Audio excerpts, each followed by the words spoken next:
making things for a wider audience. These are words that many people dread when it comes to video games, because the whole entire idea they feel like a game's franchise is going to be simplified in some way, shape, or form, or mechanics removed in order to make it something simple that everyone can jump in, and there is some logic in how developers, particularly publishers, want to try and push this idea, but there's also the dread of what exactly it actually ends up doing as the end results. First and foremost, gonna mention some of the most popular games are games that could be described as for a wider audience, where it's something like Call of Duty, where it's multiple game modes, campaign, multiplayer mode, something like Minecraft, which is big self-expression, crazy stuff you can do in that game, Fortnite, with all its different kind of skins and characters from various IPs in different mediums. Stuff like that can be attributed as a wider audience, especially it's just a very popular thing. Even sports games, like, hey, people like sports, here's a sports video game in that whole entire aspect, where it's more dead set on many people can play it. On top of the fact that some games, developers do try to use the logic that every single person kind of thing, where it's like they want to attract more people, but there's certain people, certain circumstances that they try to think about. Like, for example, you'll see many people mention the whole entire topic of, what if a person doesn't have much time or everything? We need this game to be simple for them to pick up and play because they don't have the time in order to actually understand the game. Which is, you can see the logic, but then another thing about the other logic is, okay, what about the people who do have the time to understand this game?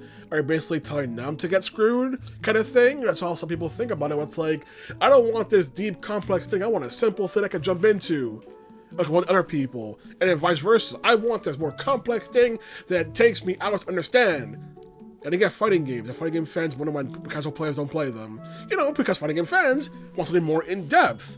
But if it's so in-depth, across so much knowledge, a person might just turn around and walk away because they want to try to take the time to learn all that, even if learning it will probably benefit them in the long run. I also meant to note that not everything being for a wider audience is bad. Like, I already mentioned some examples, but it's gonna be one of the biggest examples is the fact of freaking Grand Theft Auto, a game that nowadays is associated with so many mini games, GTA Online, the story modes, everything, just going to Rampage.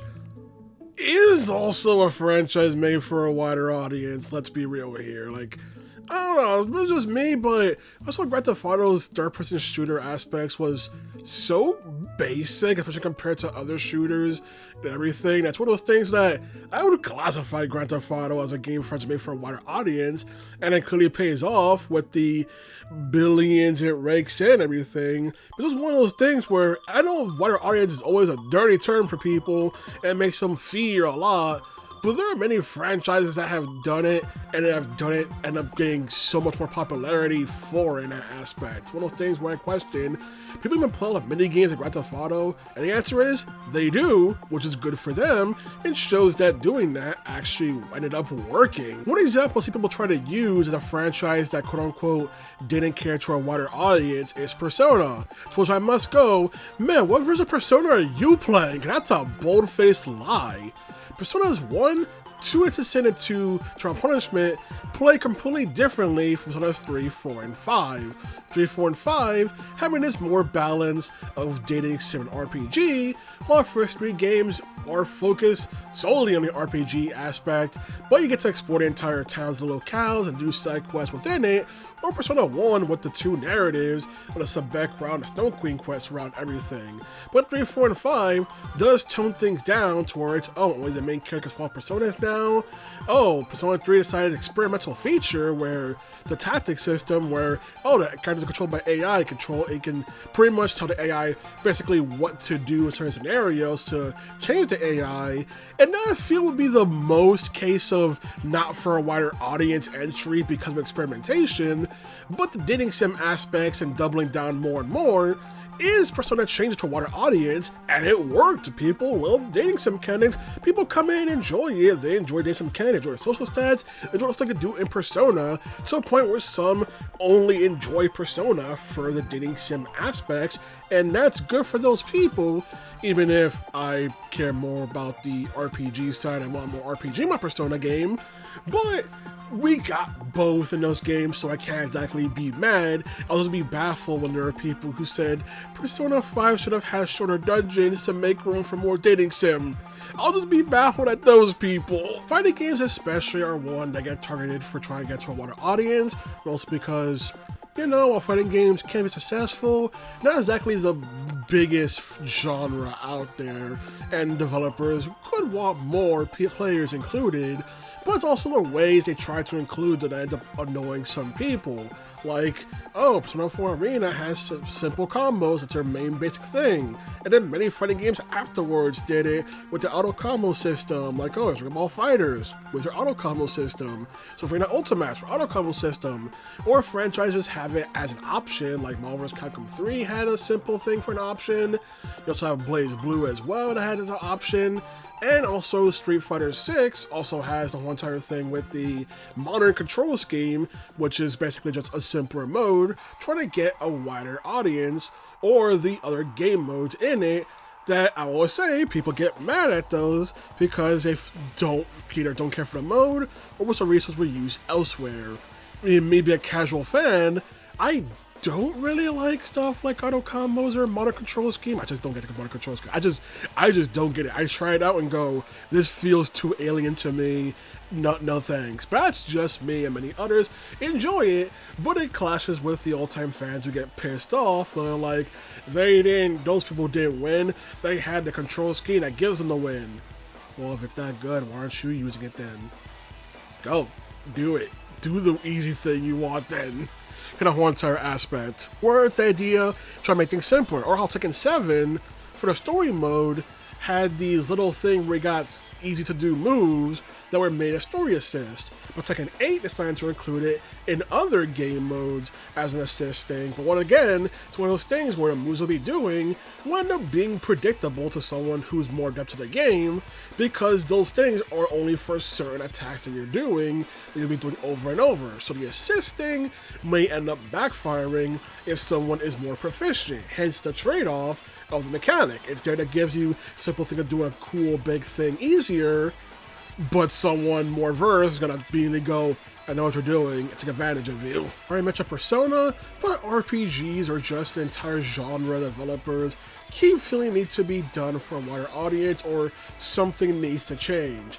And RPG fans get very annoyed, specifically turn-based RPG fans, get annoyed when developers say you need to add something different in order to quote-unquote fix the genre, since people feel like the genre itself is inherently flawed. Like I mentioned Persona, but people say Persona didn't have the dating sim aspects, they wouldn't play it, which is a whole entire problem that feels like they don't like Persona itself at that point. But it's one of those things where other RPGs try to do something different, such as the game Lisa the Painful and Lisa Joyful, where it's like, hey, here are some of the things it does, it's trying to make things different, such as no overworld, you only go left and right as a side-scroller, so the amount of space being used in the game and locale is always being used since there's nowhere else for you to really go. There is still optional ingredients to get, but it's more simplified stuff, so you need to try and traverse the entire overworld, trying to possibly find something cool. You also have the whole entire aspect of when enemies are defeated, they're permanently gone. So you can't exactly level grind either, since there's no enemies to fight at that point, because they're already gone. Or the fact of, in many games like this, or RPGs, people want to get all the party members. In this game, party members can be permanently killed off within the blink of an eye. So, good luck with that, it ain't happening. And if you manage to avoid the enemies that do permanently kill off party members, there's a story segment we got for Russian Roulette, and the RNG can just hate you and decide some of your party members are now dead. So, for those things where the developer wanted to avoid aspects of RPGs they didn't really like, and it's one of those things where, when said on paper, he would sound like an up his own ass person, but in execution, at least in the Painful, it works out very well. If I can technically count it as for a wider audience, for the fact that it is designed to do stuff that people who dislike RPGs would end up preferring, kind of thing, even if it itself is also a great RPG.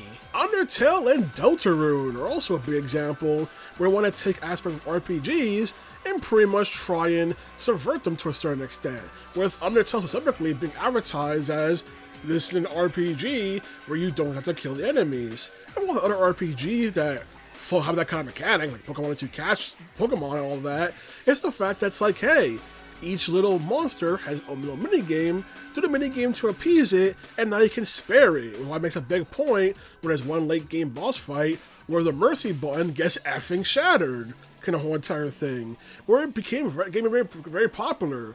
Granted, it does also feel like, to me, the RPG aspects are basically undercooked because the big focus was on the act and spare system.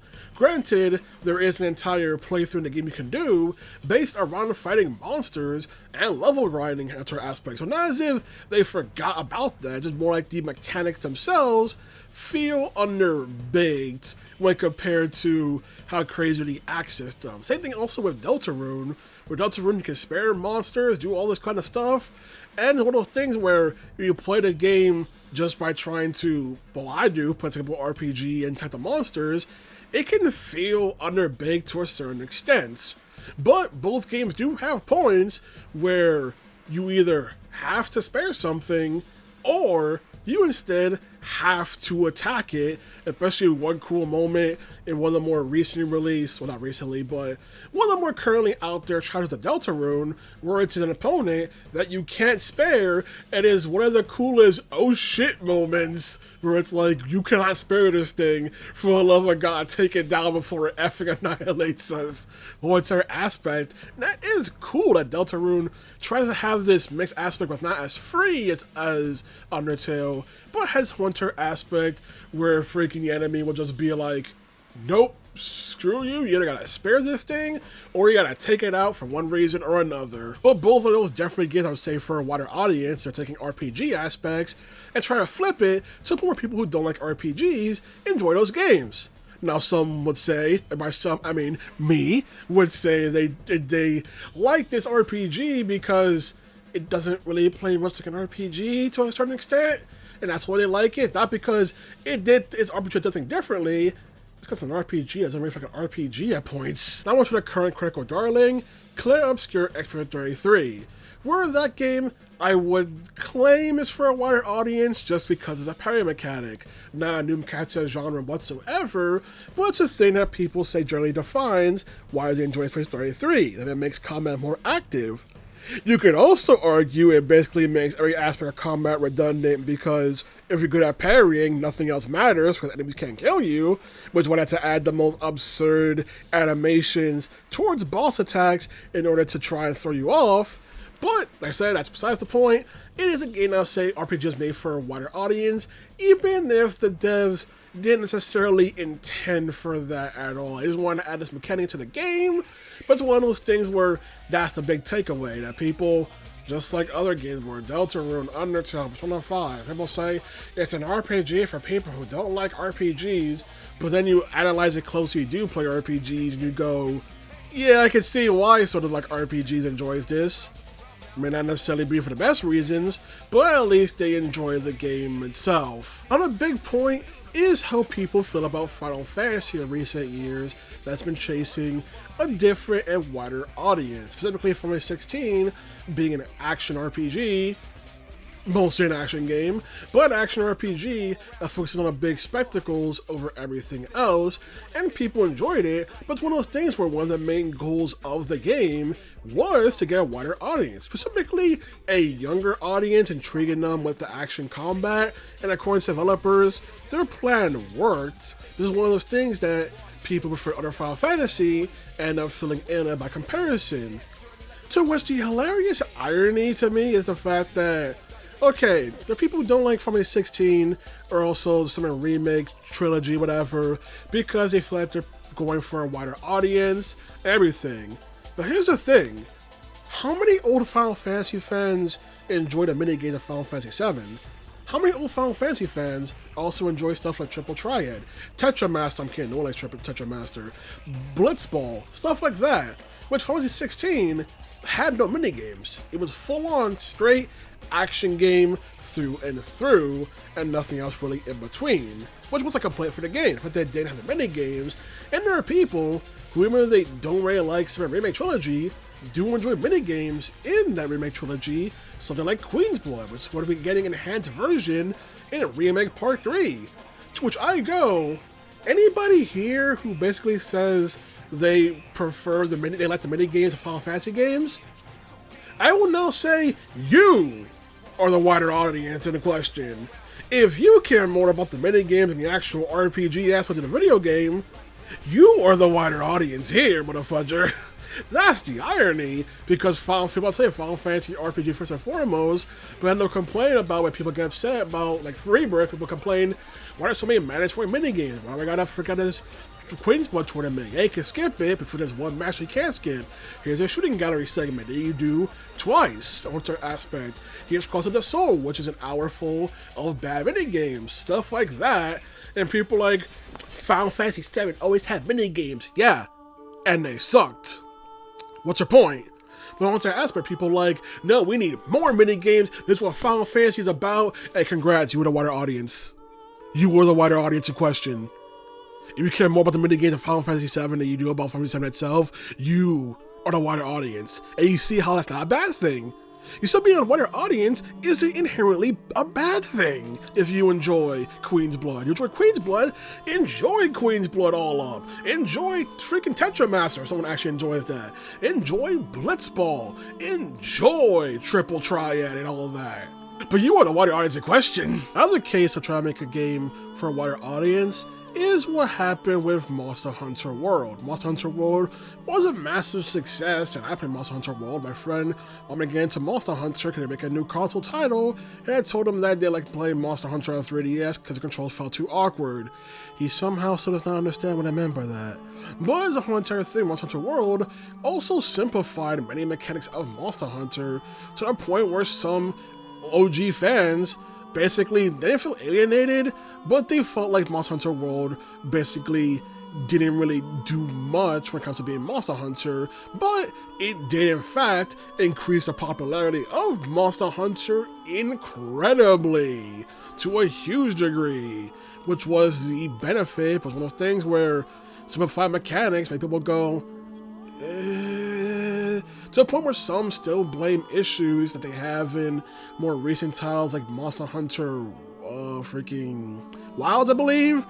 They still blame those issues on Monster Hunter World specifically because of the stuff introduced to simplify mechanics for newer audiences. And I hear also the issue where Monster Hunter Wilds didn't launch on the Switch, and which Capcom felt like as a mistake. Monster Hunter Rise was originally Switch exclusive, and then also had huge sales, was a whole entire aspect, but Monster Hunter World specifically is one people blame. So mechanics, and then the DLC had some, I think, even further with that grappling hook, allowed you to just immediately grapple onto monsters for free, and basically became the main thing of what you did in the gameplay at that point, which is a weird decision, but one of those things of trying to make things simpler for new fans, and then it ended up getting rewarded with a bunch of money. I also had a Resident Evil 4, since Resident Evil 4 shift from a freaking fixed camera angle to a third-person camera angle did a lot for many new fans. There are people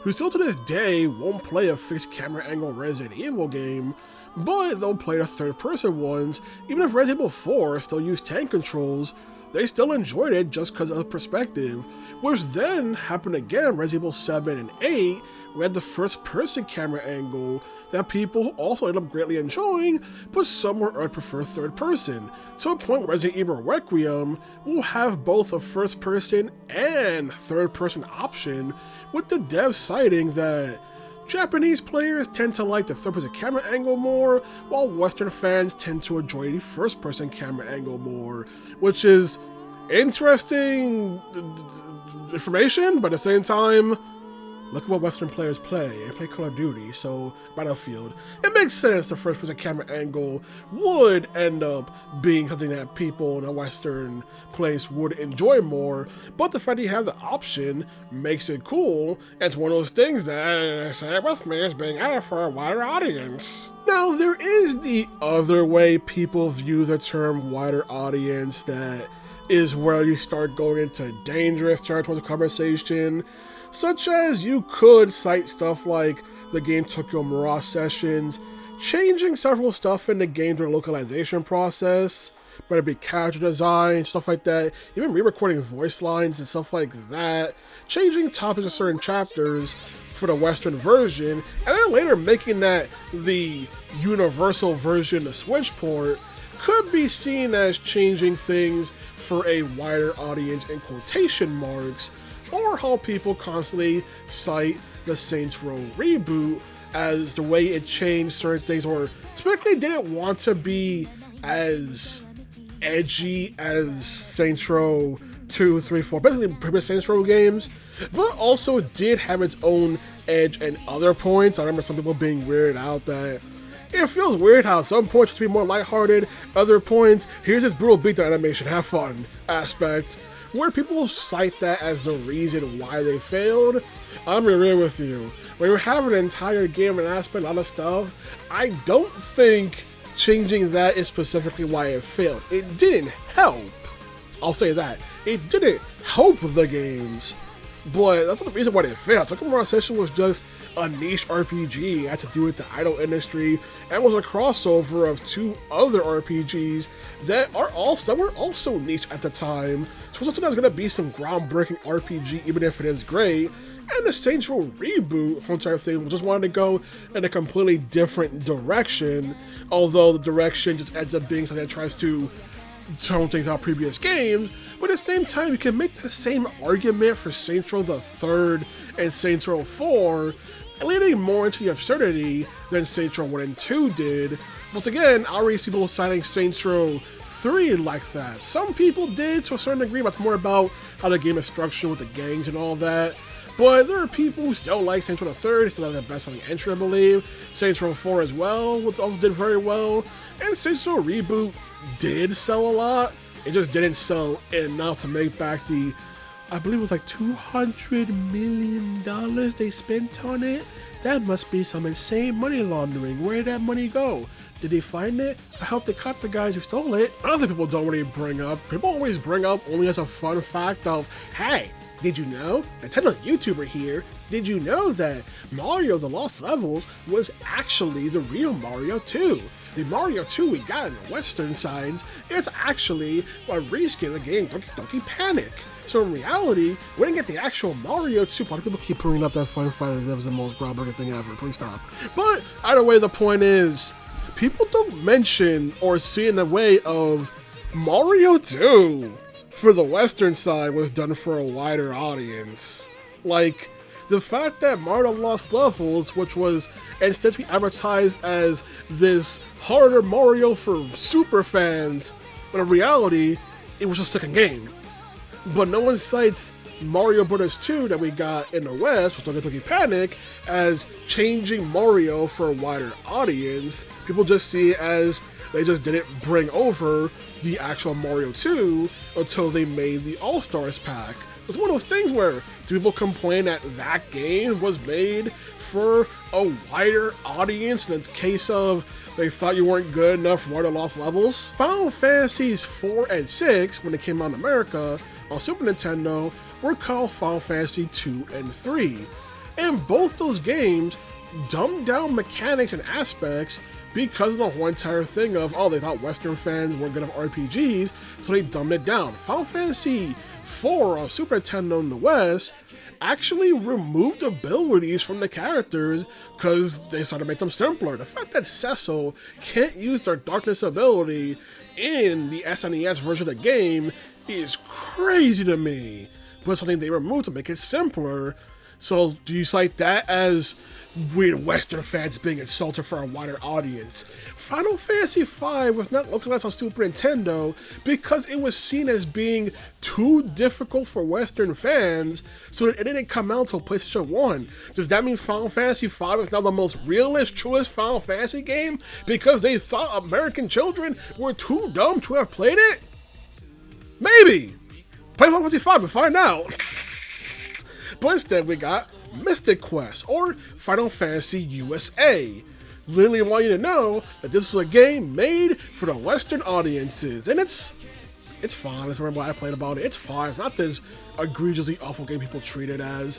But just one of those things where, do you count the fact that Final Fantasy 2 and 3 were dumbed down as for a wider audience? Because of that Final Fantasy 5 didn't release on Super Nintendo back in the 90s as a wider audience couldn't handle Final Fantasy 5? Which once again, like I said, because I'm a Final Fantasy fan, you like the mini games, you are the wider audience. If going into an action RPG is a sign of turning into a wider audience, does that mean Yakuza went in reverse, went turn-based? Does that mean it went from a franchise for a wider audience to a franchise for a lesser audience? But no, because it's like a Dragon sold amazingly as one of the best selling. So that would mean it actually became for a wider audience, but it didn't become for a wider audience, but it changed the whole entire cast so newcomers can play the game without needing to know previous games, but its gameplay would mean it's not for a wider audience, and you circle. Lacio mentions there are some people who feel like developers don't exactly target a niche or anything. They always make everything for a wider audience, which I say, no, some developers definitely do target a certain niche in gaming. It's the fact that more people enjoy it, it's also good. But they do have a target. Like, you're not going to tell me that when Southern Cog was made, they were targeting a wide audience. No, they're targeting a certain audience. They knew what that audience was, and the fact that it actually ended up getting a wider net than he anticipated was just a pleasant shock. Yakuza also was a shock that it got a wider audience where Western fans actually started enjoying it. Typically around Yakuza 5, we're starting getting a bigger audience. Yakuza 0 cemented that audience, where before they just thought, we'll make this game to appeal to Japan, and that's about it. While Sonic the Hedgehog, the Sega IP, was supposed to be the wider audience appeal franchise. So no, there are certain franchises where they're surprised to get a bigger net and all that kind of one entire thing. Also, add Otome games or visual novels in general kind of thing. It's like there are certain games and stuff where they do things that make people go, okay, there's more people like it. Which then comes to the danger where sometimes developers will end up doubling down on trying to specifically appeal to those certain new audience rather than just doing what they did before that already worked kind of thing. Where it's like, oh, we found what is demographic, that's specifically pandering to them. And it's like, no, just keep doing what you're doing. Which Yakuza made a point that, hey, we found out we have a huge female fan base. Gee, I wonder why. We're just doing the sweaty men and taking their shirts off. But it's the fact of they want to keep doing as they're doing. Just another part where they won't let you forget that Yakuza 0 exists, keep reminding that Yakuza 0 exists, and we'll keep calling back to Yakuza 0 over and over and over and over. It's a goddamn prequel title. How many times can you reference it? I just wanted to ramble about the topic of wider audiences, or broader audience, people put it, where it does end up working out in cases, but it's the fear that in other cases, it'll just remove stuff or simplify stuff. Which Persona did get simplified by a dating sim, but it's also what people now like about Persona nowadays. Once our aspect, we can still find fans of the first 3 games who don't like the direction Persona went, or held the era where games kept trying to either add in co-op or be more like Call of Duty. Resident Evil 6 took influence from Call of Duty, and while it sold a lot, so much, more than people would like to admit, it is also a Resident Evil game that people are pretty iffy on, especially when it comes to, well, people associate Resident Evil. Dead Space 3 added in co-op because co-op was the big thing, and hey, what's better than selling 1 copy? Selling 2 copies! Dead Rising 2 also added in co-op. Once again, what's better than selling 1 copy? 2 copies!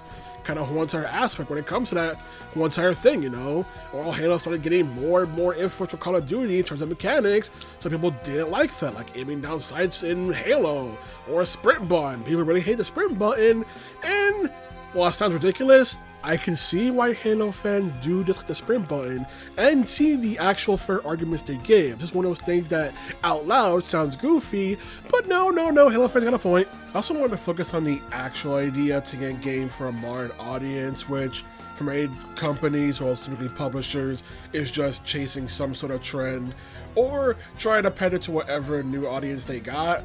Because I know some people try to take this idea and bastardize the topic into some completely different left field idea. And all I'm gonna say is, I don't want to hear someone complaining about they're going to change or ruin this franchise for X, Y, or Z reason, and then they're a person who likes World of Warcraft, a MMO that is lauded because of the fact that it changed how MMOs function, with many people preferring more older era MMOs than the more streamlined experience and solo play that World of Warcraft essentially introduced into the genre. Like, the irony is off the scale if someone likes World of Warcraft but then complains something else is gonna ruin things because modern audience. There's also just cases where you can't really attribute some things as is this stuff for a modern audience or is this stuff for a developer.